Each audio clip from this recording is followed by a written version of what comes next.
राष्ट्रपति शासन लगाने के लिए माहौल बना रही है भाजपा। ये चर्चा ज़बरदस्त ढंग से शुरू हो गई है और इस चर्चा के पीछे कई तर्क और कारण बताए जा रहे हैं।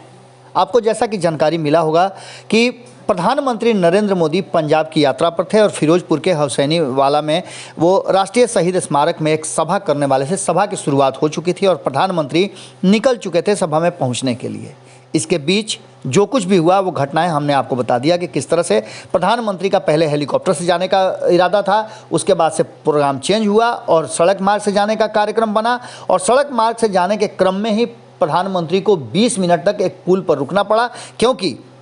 कुछ किसान जत्थे जो थे वो प्रदर्शन कर रहे थे और ट्रैक्टर और अन्य वाहनों से सड़क को जाम कर दिया था, जिसकी सूचना कहा जा रहा है कि पंजाब पुलिस ने नहीं दी और सुरक्षा के इंतजाम में चूक हो गई। इन सारी बातों को लेकर के अब ये चर्चा ज़बरदस्त ढंग से चल रही है और मीडिया जगत में ये सुर्खियां और ख़ास करके कहा जाए तो राजनीतिक दलों के गलियारे में भी अब ये सुगबुगाहट शुरू हो गई है कि कहीं ना कहीं केंद्र में बैठी भारतीय जनता पार्टी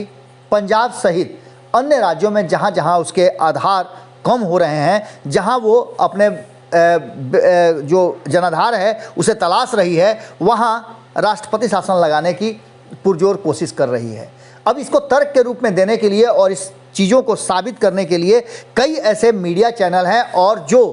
पत्रकार हैं जो पंजाब से ही आते हैं, वो अब अलग अलग चैनलों पे अलग अलग माध्यमों से अपनी बातें रख रहे हैं। कहा यह जा रहा है कि इस रैली को संबोधित करने के लिए कैप्टन अमरिंदर सिंह भी मंच पर पहुंचे हुए थे। जब वो मंच पे भाषण कर रहे थे वो और प्रधानमंत्री के पहुंचने का जो क्रम था उसमें आधे घंटे की देर थी। इससे ठीक पहले जब आधे घंटे पूर्व प्रधानमंत्री को फीडबैक दिया गया, जैसा कि वो उनका कहना है कि जो फीडबैक ऐसा था कि जिसमें कहा जा रहा था कि रैली में भीड़ नहीं जुटी है। कैप्टन अमरिंदर सिंह भाषण दे रहे थे और इस समय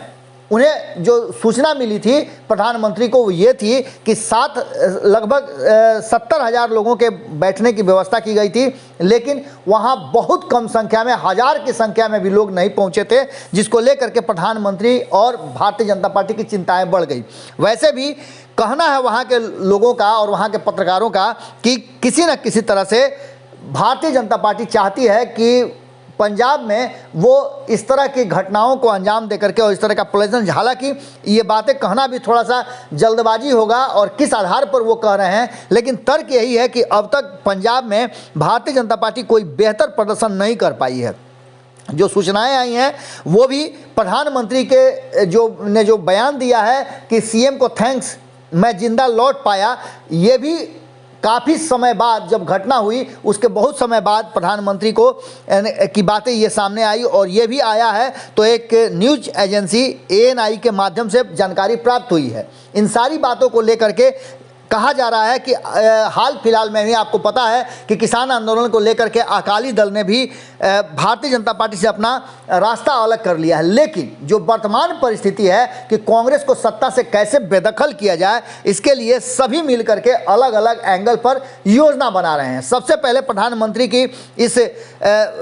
घटना को लेकर के, जिसमें प्रधानमंत्री के सुरक्षा में चूक की बात कही जा रही है, उसके तुरंत बाद सबसे पहला बयान कैप्टन अमरिंदर सिंह का आता है, वो राष्ट्रपति शासन लगाने की बात करते हैं और वहीं अकाली दल भी राष्ट्रपति शासन लगाने की बात कर रहा है। और भारतीय जनता पार्टी के तो कई नेताओं ने चरणजीत सिंह चन्नी को हटाने के लिए और पंजाब में अराजक स्थिति को लेकर के राष्ट्रपति शासन लगाने की बात कही है। कहीं ना कहीं ये साफ नज़र आ रहा है कि इस पूरे माहौल से राजनीतिक लाभ लेने की कोशिश भारतीय जनता पार्टी कर रही है, ऐसा कई लोगों का कहना है। अभी हाल फिलहाल में हमने सुना एक निजी वेब चैनल है जिसके माध्यम से ये बातें स्पष्ट तरीके से कही गई हैं और उसमें जो कि हम आपको बता ही रहे थे कि किस तरह से इन सारी बातों को रखा गया है। वहीं इसके टाइमिंग पर सवाल खड़े किए गए हैं। पंजाब से ही आते हैं वरिष्ठ पत्रकार हैं राजीव भास्कर, जिन्होंने अपना बयान एक निजी चैनल को दिया है और इसके आधार पर उनका कहना सीधे तौर पे है कि कहीं ना कहीं ये भारतीय जनता पार्टी का एक राजनीतिक हथकंडा है, जिसमें प्रधानमंत्री सब कुछ जानते हैं और एसपी जी को सारी जानकारियां होती है, उनके पास इंटेलिजेंस है, इसके बावजूद भी इतनी बड़ी चूक होना और 20 मिनट तक प्रधानमंत्री को घेर करके रखना, ये एक रणनीति का हिस्सा है। कोई इस तरह की बात नहीं है और पूरी तरह से ये एक माहौल बनाया जा रहा है जिसमें भाजपा को पता है कि वो अपना जनाधार खो रही है, उसी जनाधार को फिर से वापस लाने के लिए या फिर एन के एन प्रकारे न कानूनी सहारा लेकर के, कानून के लूप हॉल्स को लेकर के और कहीं ना कहीं पोलराइजेशन की बात की जा रही है और ये सीधी तौर पे नज़र आ रहा है कि राष्ट्रपति शासन लगाने की बात कही जा रही है। अब इसमें कितनी सच्चाई है हम इसकी पड़ताल करने में लगे हुए हैं, लेकिन अगर ऐसा है तो निश्चित रूप से दोनों ही पक्ष को इस पर चिंता करनी चाहिए, क्योंकि ये देश सही और सत्य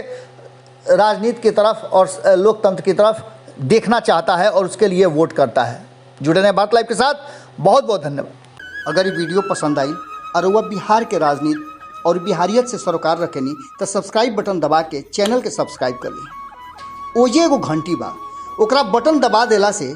कुल सटीक और मारक खबर रुआ मुफ्त में मिल जाई। अगर रुआ पत्रकारिता के हमनी के नया प्रयोग में सहयोग कर चाहतानी तो ज्वाइन बटन दबा दी। पेटीएम नंबर नोट कर ली 9386816700। धन्यवाद।